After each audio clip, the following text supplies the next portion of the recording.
اس وقت موجود ہیں قم مقدس میں، اور یہ قم مقدس کہلاتا ہے چونکہ یہاں پر معصومہ قم کہ جن کا اصل نام فاطمہ ہے، اور جو بہن ہے 8ویں امام علیہ رضا علیہ السلام کی، اور بیٹی ہیں 7ویں امام موسیٰ کاظم علیہ السلام کی۔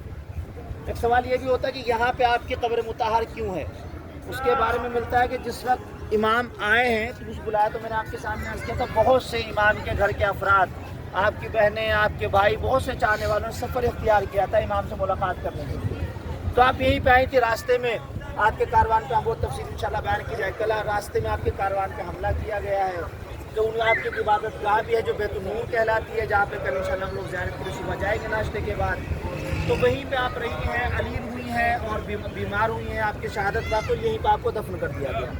آپ کا اصل نام فاطمہ ہے، لیکن آپ کو معصومہ کے لقب سے یاد کیا جاتا ہے۔ روایتوں میں ملتا ہے کہ آپ کی زیارت کی اتنی بڑی فضیلت ہے کہ جب کسی نے امام سے سوال کیا گیا تھا کہ مولا یہ بتائیے کہ اصل جناب فاطمہ زہرا کی اصل قبر کہاں پر ہے، کیونکہ آپ روایتوں میں سنتے ہیں جس وقت شہزادی کی شہادت ہوئی ہے تو آپ کی وصیت کے مطابق مولا کائنات نے کئی قبروں کے نشان بتائے ہیں، چونکہ آپ نے منع فرمایا تھا کہ فلاں فلاں کو میرے جنازے پہ آنے مت دینا، کسی کو میں نشان قبر نہیں بتانا، تو آپ کے نشان قبر کو مخفی رکھا گیا تھا۔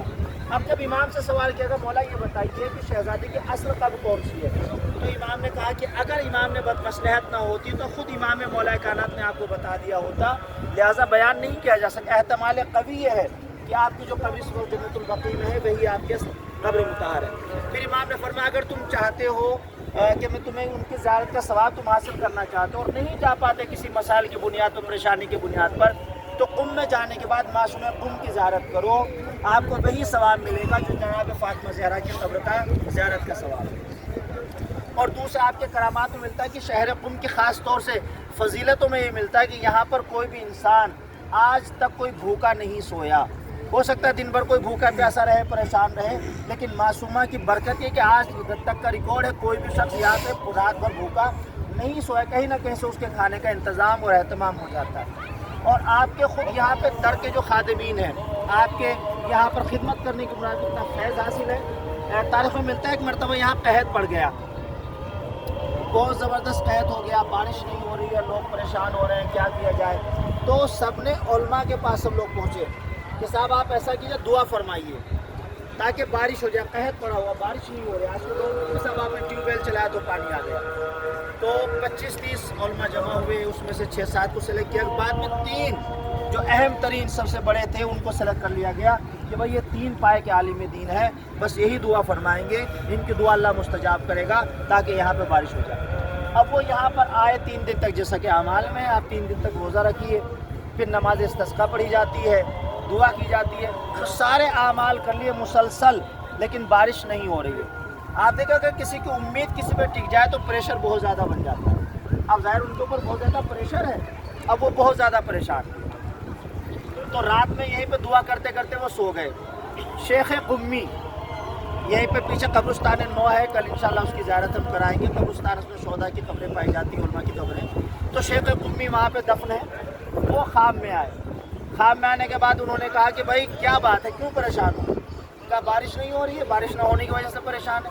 کہا اتنے چھوٹے سے کام کے لیے کیوں پریشان ہو رہے ہو؟ کیوں شہزادی کے پاس گئے تو میرے پاس آ جاتے، یہ چھوٹا سا کام تو میں بھی کر دیتا۔ کیا مطلب؟ کا کسی کو اولاد دینا، بارش کروانا، کسی کی دعا کو قبول کر چھوٹے سے کام ہے، یہ تو میں بھی کرا سکتا ہوں۔ تو شہزادی کہنے کیا ضرورت ہے؟ تم کہا اچھا بھائی تم کرا سکتے ہو تو تم کرا دو۔ اب یہ باتیں ہو رہی تھی، جب یہ انہوں نے کہا ٹھیک ہے۔ اب جیسے یہ میدان دیکھا یہاں پر موسلادھار بارش ہو گئی۔ اچھا بارش ہو گئی، بھی اور زیادہ پریشان ہو گئے کہ بھائی میں یہاں کی دعا کر رہا ہوں، میری دعا مستجاب نہیں ہو رہی ہے، اور ان کی دعا شیخ قمی کی ظاہر ہے کہ وہ سادات سے بھی نہیں ہے، کہ صاحب وہ تو سید بھی نہیں، ان کی اللہ نے سن لی، بس ہم سید ہیں ہماری نہیں سنی۔ اب وہ پریشان تھے کہ اچھا یہ تو انہوں نے کہہ دیا کہ صاحب یہ جانو کہ کیوں ایسا ہوا، اور دوسرے کہ جب یہ چھوٹے کام ہیں تو وہ کون سا کام ہے جو شہزادی سے کروایا جائے۔ اب انہوں نے عمل کرنا شروع کیا۔ ایک عمل ہوتا ہے کہ اگر کوئی مسلسل 10 دن تک 40 دن تک یہ عمل کرے گا تو جس مردے کو خواب میں دیکھنا چاہے وہ اس مردے کو خواب میں دیکھ سکتا ہے۔ اب انہوں نے یہ عمل کرتے رہے یہاں تک کہ جب آخری رات آئی، ان کی آنکھ لگ گئی، تو پھر وہ خواب میں آئے کہ صاحب میں تم سے یہ پوچھنا چاہتا تھا تو شیخ امی نے کہا کہ اس کے پوچھنے کے اتنا عمل کرنے کی کیا ضرورت ہے، میرے پاس آ جاتے مجھ سے بات کرتے قبرستان آ کے مجھے جواب دے دیتا۔ تو انہوں نے کہا کہ بھائی پھر کیوں اتنے دن تک پریشان کیا؟ کہا تم نیک عمل کر رہے تھے، نیک عمل سے روکنا کسی اچھے لوگوں کی نشانی نہیں ہوتی ہے۔ کہا پھر یہ بتاؤ کہ وہ کون سا بارش کا برسوانا، اولاد عطا کرنا اور بیمار کو شفا دینا جو چھوٹے سے کام ہے جو تم نے کہا، اور یہ بتاؤ پہلے تم کو شرف ملا کیسے؟ کہ صاحب یہ شرف مجھ کو معصومہ گیا خدمت کرنے کی بنیاد پر ملا۔ اچھا دوسرے کہ وہ کون سا بڑا کام ہے جو شہزادی سے لیا جائے؟ کہ اگر شہزادی کے پاس مانگنا ہی ہے تو آپ روز محشر اپنی شفاعت کا مطالبہ کیجیے کہ شہزادی جب روز محشر ہوگا، نفسا نفسی کا عالم، اس وقت ہماری شفاعت فرمائیے گا۔ تو بہت بڑا مرتبہ ہے شہزادی کا، آپ کی زیارت کو جناب فاطمہ زہرا کی زیارت کے برابر قرار دیا گیا ہے، اور بہت زیادہ یہاں پہ کرامات صادر ہوتی رہتی ہے، کرامات رونما ہوتی رہتی ہے۔ تو انشاءاللہ ہم لوگ جائیں گے، دعا کریں گے، مناجات کریں گے، جو حاجتیں ہیں وہ طلب کریں گے، اور انشاءاللہ جو بھی حاجتیں ہوں گی شہزادی کے صدقے میں وہ ہم کو ہماری پوری ہونے والی ہے۔ السلام علیکم ورحمۃ اللہ وبرکاتہ۔